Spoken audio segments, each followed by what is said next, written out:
Pemirsa, belum selesai mempersoalkan ijazah Presiden ke-7 Joko Widodo. Kini giliran ijazah putranya Gibran Rakabuming Raka yang juga dipermasalahkan. Terkait hal itu, Jokowi siap mengikuti proses hukum dan siap melayani semuanya. Presiden ke-7 Joko Widodo menanggapi gugatan perdata keabsahan ijazah putranya Wakil Presiden Gibran Rakabuming Raka saat belajar di Singapura. Jokowi mengulang lagi pernyataannya terdahulu. Ada orang besar yang mendalangi isu ijazah palsu karena terus bergulir selama bertahun-tahun. Sebelumnya, sebuah gugatan perdata dilayangkan ke Pengadilan Negeri Jakarta Pusat terkait keabsahan ijazah Gibran ketika mendaftarkan diri sebagai calon wakil presiden, khususnya terkait riwayat pendidikan Gibran di Singapura. Mas Gibran kemarin menemui Pak SBY. Ijazah Jokowi dimasalahkan, Ijazah Gibran dimasalahkan, nanti sampai ijazah Jakarta dimasalahkan. Ya tapi ya apapun ikuti proses hukum yang ada, ya semuanya kita layani. Kalau melihat ijazah yang selalu dipermasalahkan ini, apakah juga masih ada orang besar yang ingin ada orang besar masih ada kaitannya sama Ya ini kan tidak hanya sehari 2 hari, sudah 4 tahun yang lalu sudah ada itu. Ya, kalau yang nafasnya panjang itu nggak ada yang membackup kan nggak mungkin. Setelah isu ijazah palsu, Jokowi tak habis-habis giliran ijazah Gibran Rakabuming Raka yang dipersoalkan. Jokowi menyebut ada orang besar di balik isu ijazah yang terus-menerus menyerang keluarganya. Siapa orang besar yang dimaksud oleh Presiden ke-7 itu?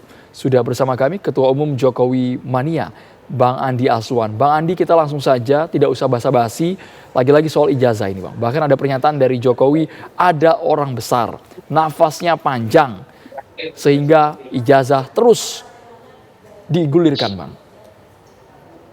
Ya, Andro, kalau kita lihat ini, orang-orang yang mempersalahkan ijazah ini merasa sudah tidak punya jalan untuk keluar dalam menghadapi ijazah palsu Pak Jokowi. Kalau kita lihat dia menghubung-hubungkan pula ada aktor baru yang muncul yang namanya Subhan yang memperkarakan ijazahnya Mas Gibran. Lagi-lagi ini seperti suatu skenario besar yang memang dibuat oleh ada dirijen yang mengorkestrasi semua ini, sehingga dengan target politiknya adalah bagaimana mendowngrade dari Pak Presiden dan dari mantan Presiden Pak Jokowi dan juga dengan Mas Wapres Mas Gibran, sehingga target utamanya adalah bagaimana menafikan semua program-program yang telah berhasil oleh Pak Jokowi dalam 10 tahun beliau memimpin Indonesia, sehingga legasi-legasi beliau itu di-downgrade sedemikian rupa dengan tujuan adalah 2029 nanti. Jadi menurut Bang Andi Aswan ini merupakan strategi politik untuk melemahkan bukan hanya Jokowi tapi juga Gibran juga, Bang Andi? Ya, betul sekali. Karena kalau kita lihat ya, ini sepertinya memang kata Pak Jokowi sendiri kan mengatakan sudah 4 tahun lebih ini selalu permasalahannya adalah ijazah. Apapun membuat mereka, semua yang dibuktikan secara hukum dan juga oleh instansi pemerintah dinafikan oleh mereka bahwa itu adalah sesuatu yang direkayasa, dan mereka menurut mereka bahwa mereka lah yang paling benar untuk itu. Saya bisa bilang untuk pada mereka itu adalah sontoloyo semuanya, ya, karena apa yang dia lakukan itu bukan lagi merupakan mencari kebenaran, tapi mencari pembenaran atas argumen-argumen gila mereka semua itu. Ya, saya katakan agak keras untuk katakan itu, karena ini akan berkembang terus. Apa yang dikatakan Pak Jokowi, nanti ijazah Gibran, kemudian ijazah cucunya akan dirasakan seperti itu. Jadi ya, kalau menurut saya, ya sadarlah yang ada di belakang mereka itu semua, ya, bahwasanya ini persatuan Indonesia ini kita kedepankan gitu. Jangan membuat satu kegaduhan-kegaduhan. Kemarin kita menghadapi bagaimana hebatnya, ya, amok massa, demonstrasi yang sudah ditunggangi oleh organisasi tanpa bentuk itu, sehingga membuat suatu porak-poranda kita dalam berbangsa dan bernegara. Kalau itu terus dilaksanakan, terus dikerjakan oleh mereka itu.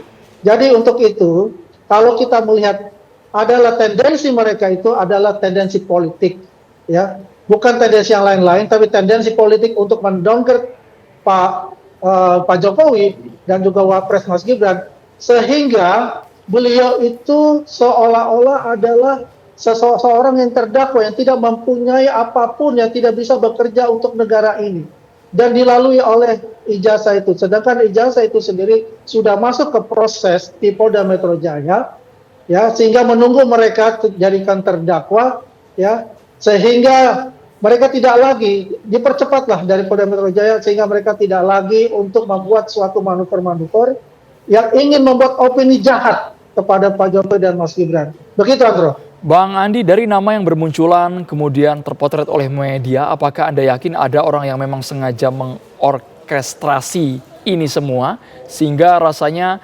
berbulan-bulan, bertahun-tahun tak pernah usang isu ijazah ini, Bang? Ya, itu ada. Dan saya yakin Pak Jokowi juga mempunyai catatan itu. Kalau Dia ada kan siapa, 10 Bang? tahun Sebutkan menjadi saja, Bang. Kalau ada presiden. siapa, Bang? Ken- Orang partai politik, orang Namanya? swasta, pengusaha, atau siapa? Ya, ini jadikan ini bukan hanya satu orang kalau kita bilang ini ya. Bisa dari partai politik, ya. Bisa dari non partai politik dengan tujuan yang sama. Juga ada juga lah, ya. Artinya organisasi-organisasi pada saat beliau menjabat sebagai presiden, kemudian organisasi itu dibubarkan. Dan dia juga mempunyai jaringan di luar gitu. Jaringan-jaringan di luar itu, ya mereka, ya kalau kita lihat, napas mereka begitu panjang sekali gitu. Setiap ada case, ada sesuatu yang baru, mereka melakukan suatu konferensi pers. Dan ini kan nggak main-main untuk melakukan itu. Nah, yang kalau kita lihat itu betul adanya, yang menurut kami, ya, sebagai Jokowi mania ini, apa yang dikatakan Pak Jokowi itu betul adanya. Dan itu pasti sesuatu yang kalau kita ucapkan secara verbal, itu kan akan membuat kegaduhan-kegaduhan baru. Ya, biarlah ini berjalan seperti apa, dan kita bisa juga nanti kita buktikan nanti di pengadilan seperti apa di Polda Metro Jaya gitu. Ya, kalau terkait dengan ijazah Gibran, ya, yang dikatakan oleh siapa Mas Roy Suryo, ya, ini kembali lagi nih, di belakang semua ini juga Mas Roy Suryo ini yang mengfeeding oleh saudara Subhan ini, yang jelas notabene-nya ini adalah, mohon maaf ya, waktu kemarin-kemarin kan mereka ini kan adalah calegnya Partai Demokrat kan begitu. Tapi hati-hati, Ya, Bang tapi saya Andi Aswan. tidak Khawatir tuduhan Anda mengucapkan tidak bahwa itu berdasar, Partai Bang. Demokrat itu tidak, ya. Tidak ada hubungan untuk itu. Saya disclaimer dulu, ya, tidak ada hubungan untuk itu. Tapi yang saya lihat ini adalah bagaimana ya kenapa Mas Roy Suryo ini kembali lagi gitu loh, membuat sesuatu kegaduhan-kegaduhan mengenai ijazahnya Mas Gibran itu gitu loh.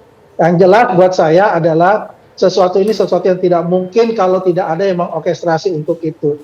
Ya, salah satunya kan pelakunya juga ada yang memberikan feeding itu kan, ya, Bung Roy Suryo itu. Baik. Juga gitu kan. Bang Andi Tadi Aswan. sorry ya, kalau saya disclaimer untuk saya katakan tadi, itu kan hanya mencerminkan bahwasannya, ya, mereka ini juga adalah yang berusaha untuk, ya, bagaimana secara cepat gitu menjatuhkan Mas Gibran.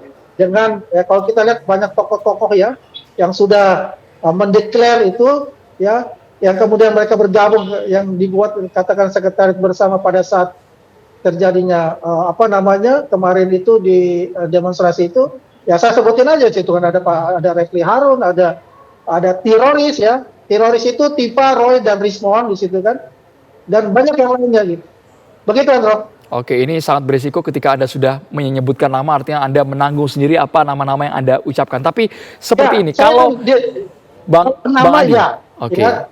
itu versi Bang Andi Aswan. Kalau Tapi bilang tadi partai politik itu, saya sebutkan itu kan kenyataan bahwasanya Pak Subhan itu pernah menjadi caleg kayak Oke. gitu loh di partai politik. Tapi tidak ada hubungannya dengan partai politik itu, ya. Itu perlu di headline, ya, untuk itu. baik. Tapi yang jelas Bang Andi secara Aswan. personalnya Pak Subhan ini dengan Roy Suryo ini punya kaitan gitu loh. Karena saling membantu gitu. Begitu, Andro. Baik, tapi supaya tidak jadi sandungan politik, beban politik ke depannya, kenapa tidak buka-bukaan saja, Bang? Langsung terbuka, ditunjukkan legalitas ijazahnya kepada publik, supaya tidak ada lagi pihak di luar yang merasa curiga dengan keabsahan Kalau dari surat ini. ijazahnya, ya, kalau ijazahnya Pak Jokowi itu kan sudah di dalam proses di PNJ. Kalau ijazah Mas Gibran itu kan sudah ditunjukkan ijazah MDSI-nya ya, yang dia kuliah di Singapura itu juga sudah diinformasikan, sudah dibuka-buka juga kan. Nah, sekarang permasalahannya di mana? Karena KPU sendiri ya di Solo itu kan sudah mengkonfirmasi itu, sudah memverifikasi itu. Kemudian di KPU pusat itu kan juga memverifikasi dan sudah mengkonfirmasi itu, tidak ada masalah itu. Apalagi yang mau dilihat, ya kan? Kalau mereka mengulik-ngulik gitu kan ijazah SMA, ya ini kan juga bukan di Indonesia dia untuk SMA-nya. Dia SMA-nya kan juga di luar negeri, di Singapura. Pak Prabowo juga kan ijazahnya juga SMA-nya kan di luar negeri juga begitu. Ada apa mereka ini mencari-cari kerjaan-kerjaan baru gitu. Padahal ini kan lebih baik kita ya kita kalem aja ya, kita menunggu bagaimana proses-prosesnya yang berjalan gitu di Polda Metro Jaya. Terima Begitu, kasih. Andro. Ketua Umum Jokowi Mania, Andi Aswan sudah bergabung di Kabar Petang. Terima kasih Bang Andi. Terima kasih, Andro. Sehat-sehat selalu.